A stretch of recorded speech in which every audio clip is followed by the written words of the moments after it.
Hi friends, வணக்கம். இந்த வீடியோவில் வந்து நம்ம ஸ்ட்ராபெரி வச்சு ஒரு ஸ்மூத்தி எப்படி பண்ணலாம் அப்படிங்கிறத இந்த வீடியோவில் பார்க்க போகிறோம். வாங்க இதை எப்படி செய்யலான்னு பார்த்துடலாம். அதுக்கு வந்து நான் ஒரு ஆப்பிள் எடுத்து வச்சுருக்கேன், ஒரு 3 டேட்ஸு, அப்புறம் ஒரு கொய்யாப்பழம் கட் பண்ணி எடுத்து வச்சுருக்கேன், அப்புறம் கொஞ்சம் ஸ்ட்ராபெரிஸ், அப்புறம் ஒரு வாழைப்பழம். அதுக்கப்புறம் வந்து இந்த இதில் பார்த்தீங்கன்னா சியா சீடு, அப்புறம் ஃப்ளாக்ஸ் சீடு, அப்புறம் கொஞ்சம் பூசணி விதைகள் எடுத்து வச்சுருக்கேன். இது எல்லாத்தையும் வந்து இப்போ நம்ம மிக்ஸி ஜாருக்கு மாற்றிடலாம். அதுக்கப்புறம் இதில் வந்து ஒரு அரை ஸ்பூன் அளவுக்கு பீனட் பட்டர் ஆட் பண்ணிக்கலாம். அடுத்து ஒரு அரை டம்ளர் அளவுக்கு தண்ணியும் இதில் சேர்த்துக்கலாம். சேர்த்துட்டு இப்போ மிக்ஸி ஜாரில் ஓட்டி எடுத்துகிட்டு வந்துட்டு இப்போ உங்களுக்கு காமிக்கிறேன்.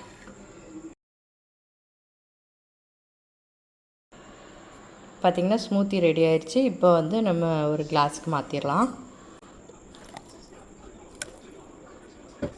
பார்த்திங்கன்னா சூப்பரான ஸ்ட்ராபெரி ஸ்மூத்தி ரெடி ஆயிடுச்சு. இவ்வளோ ஈஸியான ஸ்மூத்தியை நீங்களும் உங்கள் வீட்டில் ட்ரை பண்ணி பாருங்கள். எப்படி இருந்துச்சுன்னு எனக்கு கமெண்ட்ஸில் சொல்லுங்கள்.